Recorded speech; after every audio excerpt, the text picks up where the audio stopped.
बिस्मिल्लाहिर्रहमानिर्रहीम रब्बि इश्रह ली सदरी व यस्सिर ली अमरी वहलुल उक़दतम मिन लिसानी यफ़क़हू क़ौली रब्बि ज़िदनी इल्मा रब्बि ज़िदनी इल्मा रब्बि ज़िदनी इल्मा। प्यारे बच्चों, अस्सलामु अलैकुम। मैं आपको उर्दू के लेक्चर नंबर 17 में खुशामदीद कहती हूँ। बेटा, सबक की तरफ चलते हैं। सबक की तरफ जाने से पहले चंद अहम चीज़ों पे हम एक नज़र डालते हैं, ठीक है। अक्सर असम्बली में जो है तो ये नज़म पढ़ी जाती है, ये दुआ पढ़ी जाती है। कौन सी दुआ?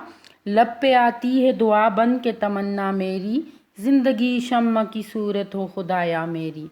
बेटा, ये जो दुआ है तो ये किसने लिखी है? तो ये दुआ जो है हमारे शायर मशरक़ अल्लामा मोहम्मद इकबाल, जिनको मुफ़क्किर पाकिस्तान और जो पाकिस्तान के कौमी शायर हैं, ठीक है। अल्लामा मोहम्मद इकबाल ने बहुत सी नज़में लिखी, दुआ लिखी, बहुत सी उन्होंने शायरी जो है तो वो मुसलमानों के लिए की।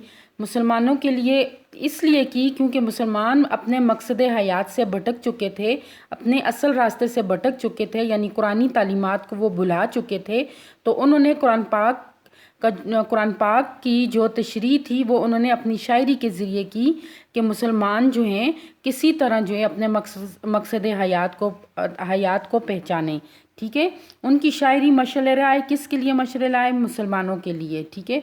उन्होंने मुसलमानों को उनका असल मकसद याद दिलाया कि अल्लाह ताला ने उनको उम्मत मुसलमा पैदा किया है और उनका मकसद क्या है कि वो अल्लाह ताला के अहकामात को पर और उसकी दी हुई तालीम पर अमल करें, ठीक है। तो उनकी शायरी के ज़रिए अपनी शायरी के ज़रिए उन्होंने क्या किया? मुसलमानों को रास्ता दिखाया, ठीक है। तो यानी शायरी के ज़रिए उन्होंने मुसलमानों को उनका मकसद हयात, उनका दुनिया में आने का और अल्लाह ताला ने जिस मकसद के लिए उन्हें भेजे वो समझाया, ठीक है। इसी तरह का एक मकसद उन्होंने अपनी एक नज़म में भी बयान किया है और साथ कुछ ख्वाहिश का इजहार भी किया है, ठीक है। तो आज हम वो नज़म पढ़ेंगे। तो नज़म का नाम है एक आरजू। क्या नाम है? एक आरजू, ठीक है। आज हमारा सबक है एक आरजू। अल्फाज मानी: जलवत महफिल, शोरश शोर, खलवत तन्हाई, कबा एक किस्म का लंबा कोट, आगोश गोद, कुटिया छोटा सा मकान, सुरूद नगमा एक किस्म का बाजा, दरा काफिले की घंटी, सुकूत ठहराओ, खटका खौफ या अंदेशा। सबक की तरफ जाते हैं। तो ये जो नज़म है एक आरजू, इसको किसने लिखा? अल्लामा मोहम्मद इकबाल ने, जो हमारे कौमी शायर हैं। 9 नवंबर 1877 को पैदा हुए, 21 अप्रैल 1938 को वफ़ात पा गए, ठीक है। बेटा, नज़म को एक दफ़ा मैं पढ़ूंगी और उसके बाद जो है तो इंशाल्लाह हम नज़म में जो मुश्किल अल्फाज हैं और जो इसमें तशरीह तलब चीज़ें हैं वो इंशाल्लाह मैं आपको समझाऊंगी। आप ऐसा करें, पेंसिल अपने पास रखें और जिन चीज़ों को आपको लगे कि आपको ये अल्फाज आपको उनका तलफ़्फ़ुज़ नहीं आ रहा या आपको उनके मानी नहीं आते तो उनको आप ख़त कशीदा करें, ठीक है। नज़म देखें। एक आरजू। दुनिया की महफिलों से उकता गया हूँ या रब, दुनिया की महफिलों से उकता गया हूँ या रब, क्या लुत्फ़ अंजुमन का जब दिल ही बुझ गया हो।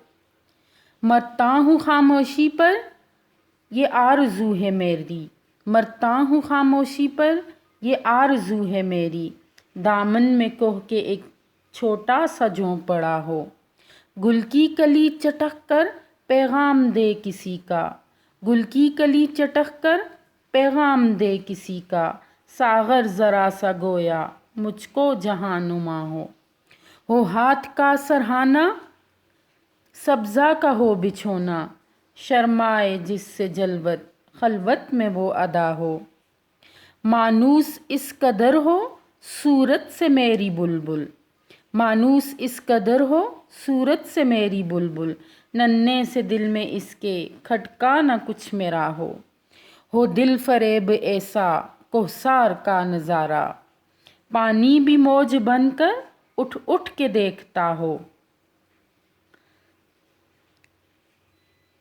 आगोश में ज़मीं की सोया हुआ हो सब्ज़ा, आगोश में ज़मीं की सोया हुआ हो सब्ज़ा, फिर के झाड़ियों में पानी चमक रहा हो, पानी को छू रही हो झुक झुक के गुल की टहनी, जैसे हसीन कोई आईना देखता हो, रातों को चलने वाले रह जाएं थक के जिस दम, उम्मीद उनकी मेरा टूटा हुआ दिया हो।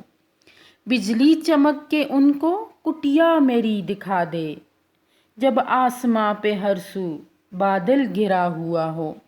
फूलों को आए जिस दम शबनम वुज़ू कराने, रोना मेरा वुज़ू हो, नाला मेरी दुआ हो।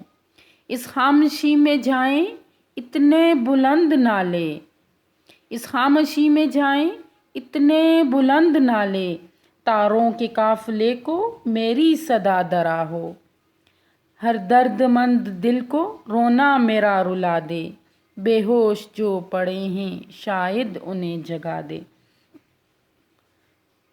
बेटा नज़म तो मैंने आपके सामने अभी इसकी पढ़ाई कर ली, आपने भी इसकी पढ़ाई ज़रूर करनी है। ये मैंने आपके एक मॉडल पेपर जो है वो डाउनलोड किया है, और आपको बताती चलूँ नज़म पढ़ने से पहले कि जो 8th की क्लास है उसका पेपर पैटर्न क्या है। ठीक है, तो बेटा जो नज़म आपकी पेपर में शामिल होगी वो कोई भी नज़म हो सकती है, ज़रूरी नहीं है कि वो आपकी किताब में से हो, वो कहीं से भी हो सकती है।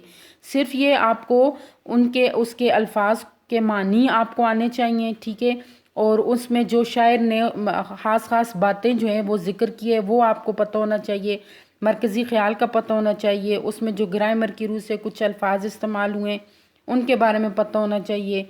ठीक है, तो ये पेपर पैटर्न आपको बताऊं कि आप नज़म जो है वो 2 पर्पज़ के लिए आपके निसाब में ये पेपर में आएगी। पहला पर्पज़ उसका क्या होगा कि ऊपर नज़म दी गई होगी, जिस तरह तफ़हीम के लिए एक पैराग्राफ दिया जाता है। नीचे जो है आपको ये देखें, दर्जा बाला नज़म के मुताबिक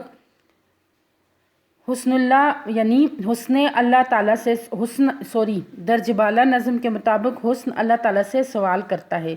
तो आप इसके बारे में बताएंगे कि किस हुस्न जो है अल्लाह ताला से क्या सवाल करता है। ठीक है, फिर इस तरह नज़म के मुताबिक अल्लाह ताला किस से मुखातिब है, और ये ऑप्शन दी गई हैं एक इस पर्पज़ के लिए।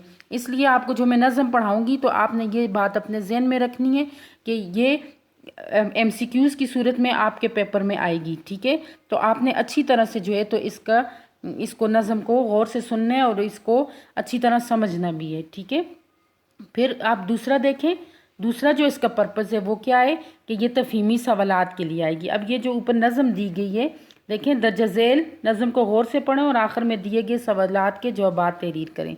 तो देखें इन्होंने नज़म दी है मगर उसका उन्वान नहीं दिया, इन्होंने उन्वान आपको तहरीर करने का कहा है। 2 लाइनों का जवाब है ये। दर्जा बाला नज़म के मुताबिक परिंदे की गुजरी हुई यादों में से 2 यादें लिखें। आता है याद मुझको गुजरा हुआ ज़माना, ये वो वाली नज़म है। ठीक है, तो ये देखें दर्जा बाला नज़म के मुताबिक परिंदा कहाँ है और किन दिनों को याद कर रहा है, यानी वो कैद में है और किन दिनों को याद कर रहा है, वो आज़ादी के दिनों को याद कर रहे हैं। फिर आज़ादी का मकसद ये इसमें कैद की जो सख्तियाँ होती हैं उसके बारे में बताया गया और आज़ादी के बारे में। तो आज़ादी जो है इसका मरकज़ी ख्याल में आज़ादी आते हैं, तो आज़ादी के 2 फ़वाइद। तो आपको यकीनन समझ आ गई होगी कि आपने किन किन चीज़ों को मद्देनज़र रखना है। ठीक है, आगे चलते हैं। सबसे पहले हम बिस्मिल्लाहिर्रहमानिर्रहीम, नज़म एक आरज़ू। तो नज़म की तारीफ़ देख लें कि नज़म के लुग़वी मानी होते हैं मोतियों को लड़ी में परोना यानी परोना, और इस्तिलाही मानी क्या है, एक ही उन्वान पर तसलसल से लिखे गए इशार के मजमूए को क्या कहते हैं, नज़म कहते हैं। एक ही इशार पर लिखे गए मजमूए को, उन्वान पर लिखे गए मजमूए को क्या कहते हैं, नज़म कहते हैं। बेटा तो ये जो एक आरज़ू है इसका मरकज़ी ख्याल देख लें कि अल्लामा मोहम्मद इकबाल जो हमारे कौमी शायर हैं वो अपनी नज़म एक आरज़ू के ज़रिए मुसलमानों को उनका खोया हुआ मकाम दोबारा हासिल करवाना चाहते थे। ठीक है, कि हाकिम कौम कभी भी महकूम नहीं हो सकती। मुसलमानों की हालत ज़ात देखकर उनके दिल पर उदासी के बादल छाए हुए हैं।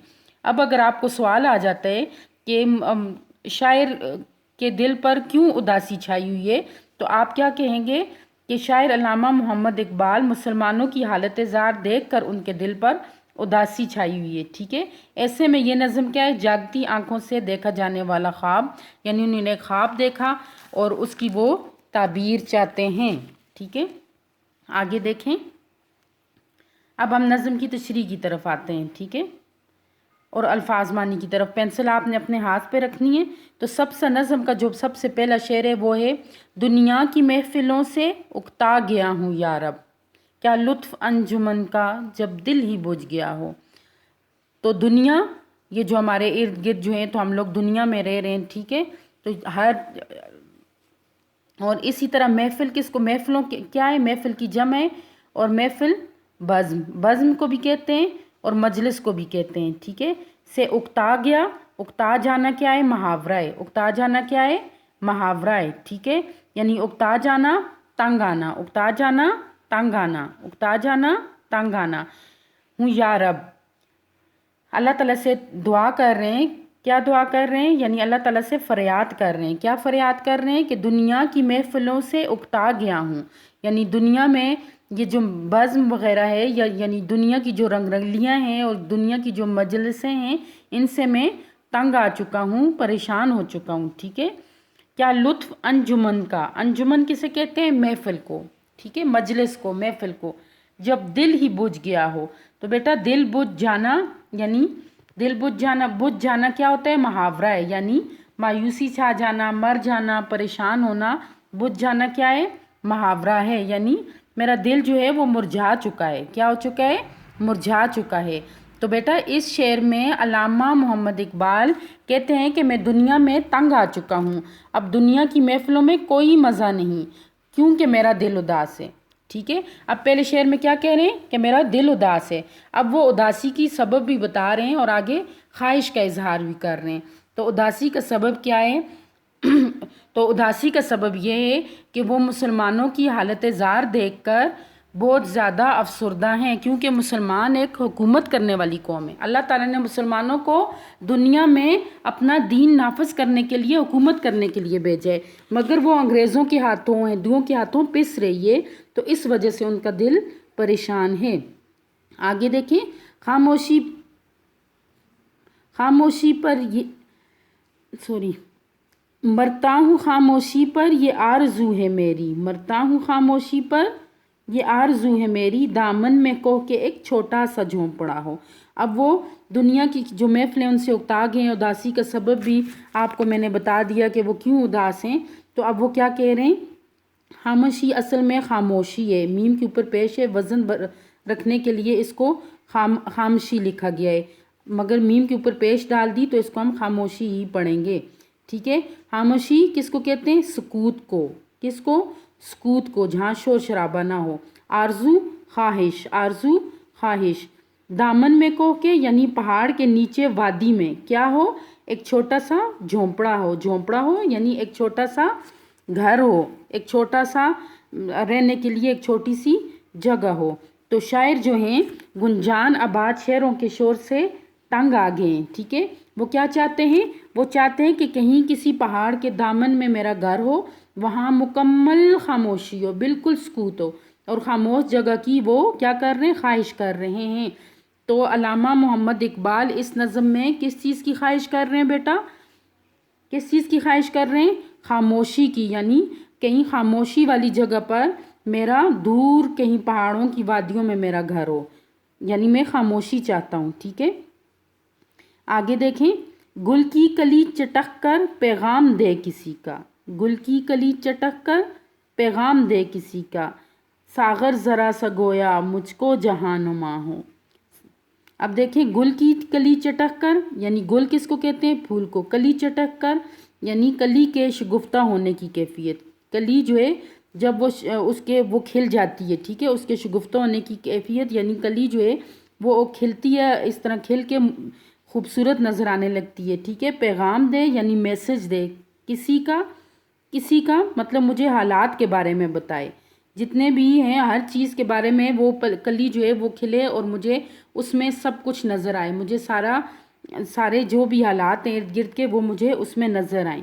پھر آگے وہ کیا کہہ رہے ہیں، ساغر ذرا سا گویا، پیالے کی جیسا، ساغر پیالہ، مجھ کو جہاں نما ہو یعنی دنیا کی طرح۔ اب یہاں پہ وہ جو ہے نا تشبیہ کا استعمال کر رہے ہیں، جہاں نما دنیا کی طرح۔ اب وہ تشبیہ کس چیز کے، کہ ایران کا بادشاہ تھا جمشید، ٹھیک ہے، جس کے پاس ایک پیالہ تھا اور وہ اس پیالے میں پوری دنیا کو دیکھ سکتا تھا، ٹھیک ہے۔ اسی طرح علامہ محمد اقبال بھی کہہ رہے ہیں کہ گل کی کلی جب کھلتی ہے، پھول کی کلی جب کھلتی ہے تو وہ کھل کر اس میں مجھے सब कुछ नज़र आए। कैसे नज़र आए? जिस तरह ईरान का बादशाह जमशेद था, वो प्याले में सब कुछ देखता था, तो इस तरह मुझे सब कुछ नज़र आए। यानी वो क्या कह रहे हैं कि जब फूल की कली चटके, यानी फूल की कली जब फूल में तब्दील हो जाए तो ऐसा मालूम होता हो जैसे ये कली मुझे पैगाम दे रही है, मैसेज दे रही है। क्या मैसेज दे रही है? कि इन कलियों की गुफ्ता दहानी मेरे लिए ऐसे सागर की हैसियत इख्तियार कर ले। यानी ये जो मुझे मैसेज दे रही हैं वो ऐसे सागर, ऐसे प्याले की हैसियत इख्तियार कर ले कि जिसमें तमाम मनाज़र फ़ितरत में देख सकूं। यानी अल्लाह ताला ने जो फ़ितरत के जो मनाज़र हैं जो वो मैं देख सकूं, ठीक है, कुदरत के जो मनाज़र हैं वो मैं देख सकूं। शायर ने कली को किस चीज़ से तशबीह दी है? जामे जमशेद से, ठीक है। तो ये सवाल भी है कि शायर ने कली को किस चीज़ से तशबीह दी है? शायर ने कली को जामे जमशेद से तशबीह दी है। जिस तरह जामे जमशेद बादशाह जाम में देखकर पूरी दुनिया के मनाज़र देखता है, इसी तरह शायर की भी ख्वाहिश है। जामे जमशेद यानी ईरान का बादशाह जमशेद था जो अपने प्याले में पूरी दुनिया के मनाज़र देखता था। इसी तरह शायर ने क्या ख्वाहिश की है कि मुझे भी फूल की कली में सब कुछ नज़र आए। क्या आए? मुझे भी फूल की कली में सब कुछ नज़र आए, ठीक है। आगे देखें, हो हाथ का सरहाना सब्ज़ा का हो बिछोना, शर्माए जिससे जलवत खलवत में वो अदा हो हाथ का सरहाना यानी मैं अपने हाथ जो है वो अपने सर के नीचे रख के और आराम करूं, ठीक है। सब्ज़ा यानी ग्रीनरी जो होती है, ठीक है, हरा भरा। बिछोना बिस्तर। शर्माए यानी जिससे जो है तो वो अदाएं दिखाए, जिससे क्या? जलवत और आगे खलवत। जलवत कहते हैं हजूम को और खलवत कहते हैं तन्हाई को। यहाँ पे ये दो मुतज़ाद अल्फाज के इस्तेमाल हुए, जलवत और खलवत, ठीक है। मैं वो अदा हो यानी नाज और अंदाज हों। अब आप इसकी तशरीह की तरफ एक नज़र देखें कि अल्लामा इकबाल इस शेर में नाज़क ख्याली का मुज़ाहिरा कर रहे हैं। नाज़क ख्याली किस चीज़ का मुज़ाहिरा कर रहे हैं? नाज़क ख्याली का मुज़ाहिरा कर रहे हैं, ठीक है। और वो मजाजी इश्क की हालत बयान करते हुए कह रहे हैं। मजाजी इश्क यानी जो चीज़ों के साथ किया जाता है, जो हकीकी इश्क वो होता है जो अल्लाह ताला की ज़ात के साथ किया जाता है, ठीक है। कि किसी के हाथ का तकिया हो और वो हाथ रेशम की तरह नरम हो और नरम सा फर्श हो जैसा घास और चमन की मानद हो। वो ज़ाहिर में शर्माई और तन्हाई में वो मोहब्बत भरे अदाएं पेश करे। यानी सब के सामने वो शर्माए मगर तन्हाई में क्या हो कि वो अदाएं पेश करे। किस चीज़ की अदाएं? मोहब्बत भरी अदाएं पेश करे, ठीक है। यहाँ पे वो खूबसूरत जो है ना मंजर कशी कर रहे हैं, ठीक है बेटा। आगे देखें, मानूस इस कदर हो सूरत से मेरी बुलबुल। मानूस इस कदर हो सूरत से मेरी बुलबुल, नन्हे से दिल में उसके खटका ना कुछ मेरा हो। मानूस कहते हैं बेतकल्लफ हो जाना, आदी हो जाना। किसी के साथ जो है तो वो मतलब किसी के साथ बेतकल्लफ हो जाना, उसके साथ जो है तो घुल मिल जाना, ठीक है। कदर, इस कदर यानी इतना। सूरत से मेरी बुलबुल यानी परिंदा। बुलबुल एक परिंदा है जिसकी आवाज़ बड़ी ही सुरीली है और शायर अक्सर उसको अपनी शायरी में उसका ज़िक्र करते हैं, ठीक है। नन्हे से दिल में उसके, किसके? बुलबुल के। खटका ना कुछ मेरा हो, खटका डर, ठीक है, खटका डर। अब कह रहे हैं कि अल्लामा मोहम्मद इकबाल इस शेर में एक रूहानी तमन्ना पेश कर रहे हैं। यानी उनका दिल जो चाहता है, उनकी रूह क्या चाहती है कि काश कि बुलबुल एक जो खुश आवाज़ और आशिक़ फूल है, यानी जो फूल का आशिक परिंदा है, उसकी ख्वाहिश करते हैं। क्या ख्वाहिश करते हैं? कि मेरे साथ ऐसा प्यार करें कि कभी मुझसे ना डरे और ना उनके दिल में कोई खौफ हो, बल्कि बेखौफ ख़तर मेरी आगोश में बैठा हो। यानी मेरे पास आके बैठे, उसको किसी किस्म का कोई खौफ भी ना हो। बेटा यहाँ तक आपको समझ आई होगी। अभी हम जो हैं तो तफ़हीमी सवालात की तरफ आते हैं, ठीक है। तो तफ़हीमी सवालात देखें कि शायर दुनिया की महफ़िलों से क्यों उकता गया है। तो शायर दुनिया की महफ़िलों से इसलिए उकता गया है कि क्योंकि उनका दिल उदास है। और दिल क्यों उदास है? वो मुसलमानों को महकूम हालत में देखकर परेशान हैं, ठीक है। जहांनामा से क्या मुराद है? तो जहांनमा है ये। अच्छा, जहांनामा नहीं है ये, जहांनमा है। जहांनमा से मुराद यानी दुनिया की तरह। क्या चीज़ दुनिया की तरह? जिस तरह जमशेद जो था وہ اپنے پیالے میں ساری دنیا کے مناظر دیکھ سکتا تھا، اسی طرح شاعر کی خواہش ہے کہ وہ پھول کی کلی میں جو ہے تو مناظر دیکھ سکے، ٹھیک ہے، تمام فطرت کے مناظر دیکھ سکے۔ نظم میں شاعر کس چیز کی خواہش کر رہا ہے؟ تو نظم میں جو ہے شاعر کس چیز کی خواہش کر رہا ہے؟ نظم میں شاعر جو ہے وہ خاموشی کی اور دور کسی وادی میں گھر کی خواہش کر رہا ہے، ٹھیک ہے۔ نظم میں شامل دو متضاد الفاظ کون سے ہیں؟ تو میں نے آپ کو بتایا تھا کہ نظم میں شامل دو متضاد الفاظ شرمائے جس سے خلوت، جلوت میں وہ ہداؤ، خلوت اور جلوت یہ دو متضاد الفاظ ہیں، ٹھیک ہے۔ دل بجھ جانا اور اکتا جانا کے معنی کیا ہیں؟ دل بجھ جانا یعنی دل مردہ ہو جانا، اکتا جانا بیزار ہو جانا، جو میں نے آپ کو بتایا جو پیٹرن اس لحاظ سے بھی آپ کے سوالات آتے ہیں تو آپ نے اس کو غور سے میری ویڈیو کو دیکھنا ہے۔ آگے اہم نکات پر ایک نظر دیکھیں۔ نظم آرزو کا مرکزی خیال کیا ہے؟ کہ علامہ محمد اقبال نے سوئی ہوئی قوم یعنی مسلمانوں کو خواب غفلت سے جگانے کے لیے یہ نظم لکھی، جس میں انہوں نے اپنی خواہش کا اظہار کیا۔ یہ جاگتی آنکھوں سے ایک خواب ہے جس کی وہ تعبیر چاہتے ہیں۔ دنیا کی محفلوں سے اکتا گیا ہے شاعر۔ دنیا کی محفلوں سے کیوں اکتا گیا ہے شاعر؟ کیونکہ وہ اب دنیا کی رنگ رلیاں ان کو بالکل بھی پسند نہیں آ رہی، ان کا دل اداس ہے۔ کیوں اداس ہے؟ کیونکہ وہ مسلمانوں کی حالت زار دیکھ کر وہ بڑے پریشان ہیں، ٹھیک ہے۔ شاعر کی خواہش کیا ہے؟ شاعر کی خواہش ہے کہ کہیں دور، کہیں خاموش جگہ پر گھر ہو، ٹھیک ہے، جہاں پہ خوبصورت پھول لگے ہوئے ہیں اور کلی جو ہے وہ کھلے، اور جب وہ کھلے تو اس میں مناظر فطرت نظر آتے ہوں۔ کیسے نظر آتے ہوں؟ جیسے ساغر میں نظر آتے ہیں۔ تو ساغر سے مراد کیا ہے؟ کہ پیالہ۔ کس کا پیالہ؟ ایران کا بادشاہ تھا جس کا نام تھا جمشید، اس کے پاس ایک پیالہ تھا جس میں وہ تمام دنیا کو دیکھ سکتا تھا۔ تو اسی طرح شاعر کی بھی خواہش ہے کہ وہ گل کی کلی جب کھلے تو اس میں وہ تمام مناظر فطرت دیکھ سکے۔ تو مسلمانوں کو خواب غفلت سے بیدار کرنے کے لیے کیا مطلب انہوں نے کیا؟ تو انہوں نے یہ نظم لکھی جس کے ذریعے وہ مسلمانوں کو سمجھا رہے ہیں کہ وہ کس طرح جو ہے اپنے لیے علادہ سے جو ہے تو وہ وطن کی طلب کر سکتے ہیں، اور کیسے جو ہے وہ اس رنگ رلیوں سے اور اس دور سے جس میں وہ محکوم ہو رہے ہیں، پس رہے ہیں، اس سے کیسے نکل سکتے ہیں، ٹھیک ہے۔ اور اسی طرح انہوں نے ایک پرندے کا ذکر کیا جو بہت ہی خوبصورت پرندہ ہے، یعنی وہ چاہ رہے ہیں کہ وہ مجھ سے مانوس ہو جائے اور میں اس سے اپنی ہر بات کر سکوں، ٹھیک ہے۔ تو بیٹا آگے چلتے ہیں۔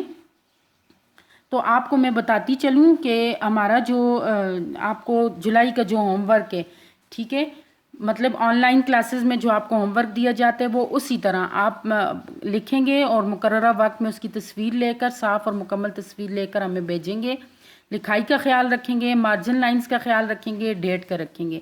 ایک ہی رجسٹر یعنی پریکٹس رجسٹر پہ لکھیں، پارٹیشن بنائیں، سبجیکٹ وائز پارٹیشن بنائیں، اور اس میں جو ہے تو آپ ڈیلی کا کام ڈیلی کریں اور اس کی پکچر ہمیں بھیجیں۔ مگر یہ سارا کام 24 تاریخ کو، ٹھیک ہے، 24 جولائی کو آپ نے ہارڈ کاپی میں یعنی اپنا وہ پریکٹس رجسٹر جو ہے وہ آپ نے اسکول بھیجنا ہوگا، ٹھیک ہے، تاکہ 24 جولائی سے 29 جولائی کے دوران وہ آپ کا کام چیک ہو اور آپ کا جولائی کا رزلٹ بن سکے، منتھلی رزلٹ بن سکے آن لائن ہوم ورک کی بیس پہ، ٹھیک ہے۔ تو آپ نے وہ کام ضرور جو ہے تو اچھے طریقے سے خوش خط لکھنا ہے، کیونکہ لکھائی کے مارکس بھی کٹ سکتے ہیں۔ آپ نے سبجیکٹ وائز پارٹیشن بھی کرنی ہے۔ بیٹا دیکھیں نظم ایک آرزو سے جو ہے تو مرکب اضافی اور متضاد الفاظ تلاش کر کے لکھیں، پھر انہیں جملوں میں استعمال کریں۔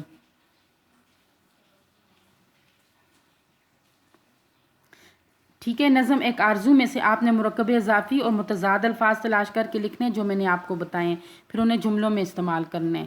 اوکے بیٹا، اللہ حافظ۔